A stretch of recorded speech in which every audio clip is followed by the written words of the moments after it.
Hello friends, मैं Mansi Maurya and now you are watching m.m Edu Point. तो friend, जैसा कि आप स्क्रीन पर देख रहे हैं, आज हम बात करने जा रहे हैं आपके साइंटिस्ट एवरॉम नोम चॉम्स्की के बारे में। देखते हैं इन्होंने क्या कुछ बातें कही हैं, क्या भाषा विकास के बारे में कुछ बातें कही हैं। तो फर्स्ट ऑफ ऑल यार मैं आपको बता दूं, इन्हें भाषा विकास का जनक कहा जाता है, फादर ऑफ लैंग्वेज डेवलपमेंट। तो इसलिए ये काफ़ी ज़्यादा फेमस है। और मैं आपको बता दूं, फेमस होने के साथ साथ इम्पॉर्टेंट भी बहुत हैं आपके एग्ज़ाम के पॉइंट ऑफ व्यू से। सो बने रहिएगा लास्ट तक। और चैनल पर नए हैं तो चैनल को सब्सक्राइब कर लीजिएगा, बेल आइकन पर प्रेस कर लीजिएगा, जिससे आपको वीडियोस के नोटिफिकेशंस वगैरह मिलते रहें और आप और हम हमेशा साथ साथ बने रहें। ओके, तो देखते हैं नोम चॉम्स्की, एवरॉम नोम चॉम्स्की आपके एग्ज़ाम के पॉइंट ऑफ व्यू से काफ़ी ज़्यादा इम्पॉर्टेंट है। सो उसी इम्पोर्टेंस को देते हुए लेक्चर को देखिएगा, लास्ट तक बने रहिएगा। ओके, एवरॉम नोम चॉम्स्की से हर साल एक ना एक क्वेश्चन ज़रूर रहता है, सो बने रहिएगा। ओके, देखते हैं क्या कुछ बातें कही हैं इन्होंने। तो फर्स्ट ऑफ ऑल मैं आपको बता दूं, ये एक अमेरिकन मनोवैज्ञानिक थे। इनका पूरा नाम है एवरॉम नोम चॉम्स्की, जो कि आप पीछे देख के ही आ रहे हो।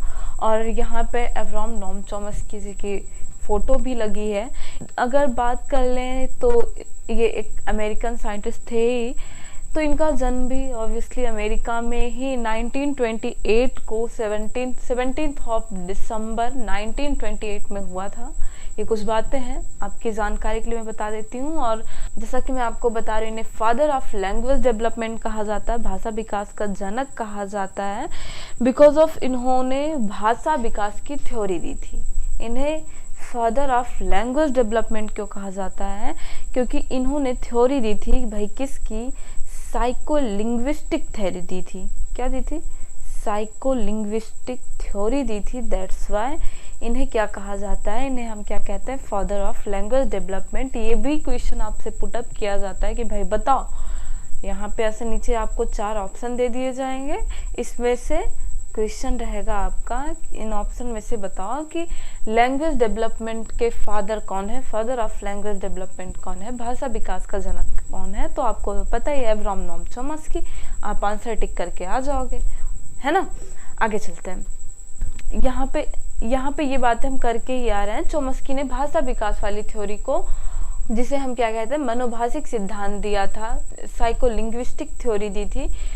ओके, भाषा विकास वाली थ्योरी दी थी, जिसे हम उस भाषा विकास वाली थ्योरी को हम क्या कहते हैं भाई? मनोभाषिक सिद्धांत कहते हैं। ओके, एंड नेक्स्ट पॉइंट हमारा क्या है? ये सारे की पॉइंट्स है, याद रखिएगा, सारे की पॉइंट्स है, नोट डाउन कर लीजिए।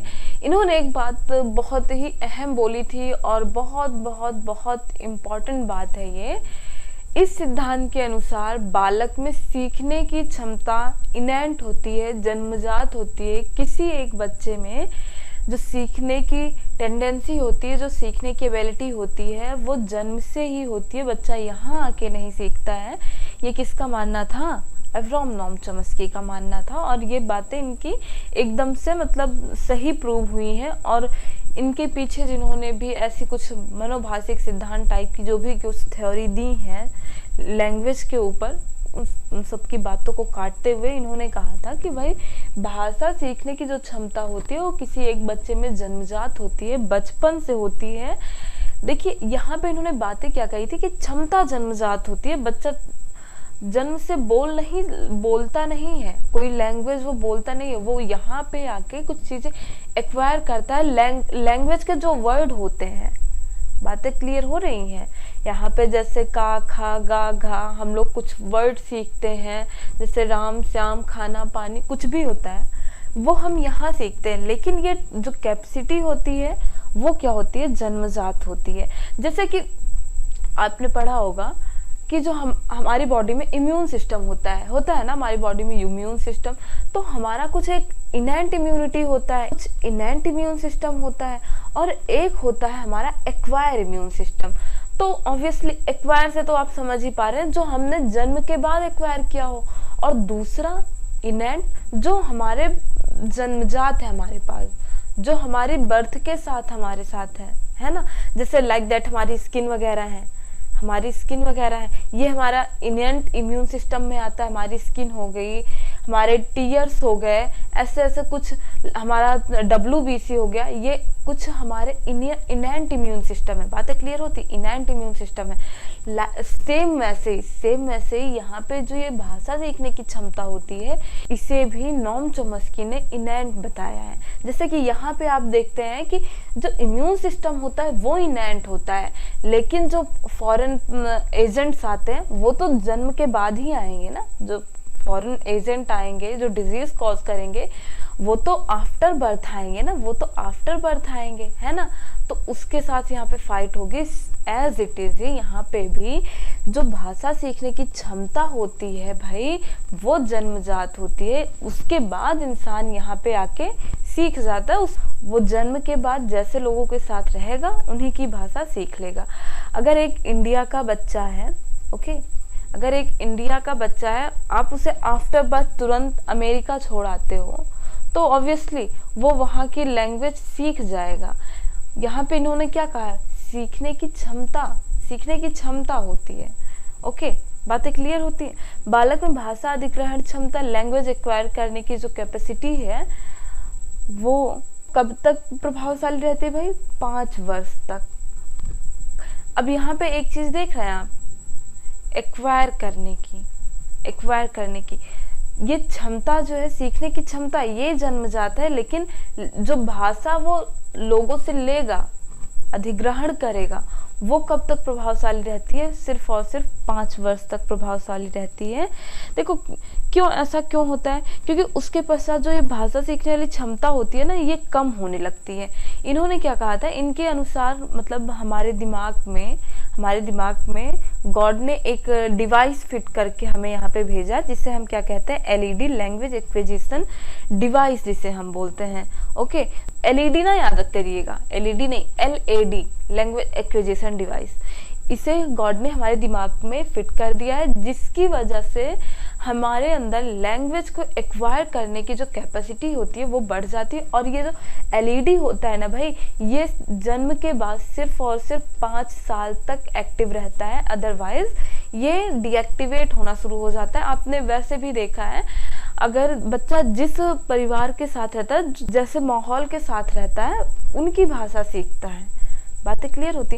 हाँ, एक चीज़ और याद रखिएगा, ये जो जैसा कि मैंने बताया LAD, लैंग्वेज एक्विजिशन डिवाइस, तो गाइस इसे निकाल के नहीं देखा जा सकता, इसे आप हाथ में लेके नहीं देख सकते हो। ओके, नहीं तो किसी की सर्जरी वगैरह हो तो आप में मतलब ये आए कि हाँ चलो ठीक है, देखा जाता है। तो ये नेचुरल होता है, ये प्रकृति की देन है, ऐसा कुछ नहीं है, इसे गॉड गिफ्ट बोल सकते हैं।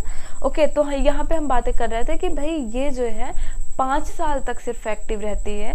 आपने देखा होगा खुद से ही कि 5 साल तक बच्चा कोई भी लैंग्वेज को, जिस परिवार के साथ रह रहा है, जिस माहौल में रह रहा है, वो इजीली सीख जाता है। उसे लैंग्वेज की कोई 5 से 10 घंटे क्लास अलग से नहीं दी जाती है स्पेशली, ऐसा कुछ नहीं होता है, वो इजीली सीख जाता है। लेकिन हाँ, 5 साल के बाद आफ्टर 5 ईयर अगर कोई वो लैंग्वेज सीखता है तो उसमें बहुत जद्दोजहद होती है। इवन आपने भी देखा है, अगर आप जैसे आप इंग्लिश ही सीखते हो, लैंग्वेज है भाई, तो उसमें मेहनत लगती है। तो ये बातें हैं कि हाँ, 5 साल बाद लैंग्वेज सीखने की जो कैपेसिटी होती है, लैंग्वेज एक्वायर करने की जो कैपेसिटी होती है, वो डाउन होती जाती है। ओके, आगे चलते हैं। इनके अनुसार हमारे दिमाग में एक डिवाइस होती है, एक यंत्र होता है, जिसे हम क्या बोलते हैं, LED, लैंग्वेज एक्विजिशन डिवाइस बोलते हैं, जिसकी सहायता से भाषा को तीव्र गति से सीख पाते हैं। ईजी है। ओके, तो जैसा कि मैंने आपको बताया, ये गॉड ने हमारे दिमाग में फिट करके हमें यहाँ पे भेजा है। ओके, जो कि 5 साल के बाद कम होती जाती है, ये इसकी कैपेसिटी कम होती जाती है। तो यहाँ पे देखिए, ये LED डिवाइस है हमारे दिमाग में। ओके, LED मैंने बोला, LED ये डिवाइस है। ओके, इसमें हम कोई भी भाषाई डाटा इनपुट करेंगे, लैंग्वेज डाटा कोई भी हमसे, अगर यहाँ पे LED में इनपुट करते हैं, मतलब जैसे छोटा सा बच्चा है, उसके सामने आप कोई भी मतलब भाषा बोल के देखिए, इवन आपने देखा भी होगा। ओके, तो उसके सामने जैसे वर्ड, जैसी भाषा, जो कुछ आप यूज करेंगे, वैसा वैसा वो मतलब सीखेगा और वैसा वैसा वो समझेगा और वैसा वैसा वो वाक्य बनाने लग जाएगा। बातें क्लियर होती हैं। तो यहाँ पे ऑब्वियसली एलएडी से जब ये आउटपुट जो आपको मिलेगा, बच्चा भाषा को समझने लग जाएगा, उसमें वाक्य बनाने के कौशल आ जाएंगे, वाक्य मतलब लिखने का वाक्य बनाने का कौशल आ जाएगा बिकॉज ऑफ एलएडी। बातें क्लियर होती हैं। आगे चलते हैं। इन्होंने सार्वभौमिक व्याकरण, यूनिवर्सल ग्रामर, जिसे हम जनरेटिव ग्रामर भी कई बार कह देते हैं, सार्वभौमिक व्याकरण का नियम दिया है, सार्वभौमिक सिद्धांत, यानी इन्होंने कहा है ग्रामर भाई जन्म से ही होता है। ग्रामर क्या होता है हमारे अंदर जन्म से ही रहा है। तो इनका मानना है कि जो बालक होता है वो जो वाक्य लिखा जाता है, जो वर्ड लिखा जाता है, जो सेंटेंस होता है, उसकी आंतरिक संरचना को समझने लग जाता है कि अच्छा ये ऐसे ऐसे बना है। और जैसे वो वर्ड को सीख जाता है, उसकी आंतरिक संरचना को सीख जाता है, तो भाई उसी के बेस पे नए नए सेंटेंस बनाने लग जाता है। जैसे बच्चे ने खाना वर्ड सीख लिया, खाना सीख लिया ना, तो वो शुरू में तो फिलहाल बहुत ज़्यादा कुछ नहीं बोलता है, लेकिन हाँ अगर जैसे उसको भूख लगती है तो वो ये बातें सीख जाता है कि हाँ खाना, ओके। और जैसे जैसे धीरे धीरे बड़ा होता है, अब बच्चे ने सेंटेंस सुन लिया कि राम ने खाना खाया, अब उसने सेंटेंस सुन लिया कि राम ने खाना खाया, तो अब वो अपने आप से बनाने लग जाएगा कि राम खाना खाओगे, ओके, मम्मी मैं खाना खाऊंगा। वो खुद से सेंटेंस बनाने लग जाता है। जैसे यहाँ पे बच्चा इसी सेंटेंस के थ्रू राम ने पूरा खाना खाया, राम ने पूरा खाना खाया, बता रहे हैं ना कि बच्चा जो है वर्ड की आंतरिक संरचना को सीख जाता है। तो उसी के बेस पे आगे वो और सेंटेंस बनाने लग जाता है। राम खाना खाया, मतलब ये सब निर्माण, ये सारे मतलब जो फॉर्मेशन है सेंटेंसेस के, वो खुद से कर ले जाएगा। लेकिन याद रखिएगा, बच्चा ये बोलता है कि राम ने पूरा खाना खाया, बच्चा कभी ये नहीं बोलता है कि ने खाया पूरा राम, या फिर ऐसा कुछ किसी को आपने बोलते सुना है, ने खाया पूरा खाना राम, ऐसा तो कुछ नहीं बोलता ना। तो यहाँ पे ये बातें क्लियर होती हैं कि हाँ ये बातें सही है कि भाई यूनिवर्सल ग्रामर मतलब ग्रामर जन्म से होता है बच्चे में। तो होप है सारी बातें आपको क्लियर हो रही होंगी। तो फ्रेंड्स आज के वीडियो में बस इतना ही, मिलते हैं नेक्स्ट वीडियो में। And if you want to more videos, so friends like and subscribe m.m Edu Point। Bye bye, मिलते हैं नेक्स्ट वीडियो में। ओके।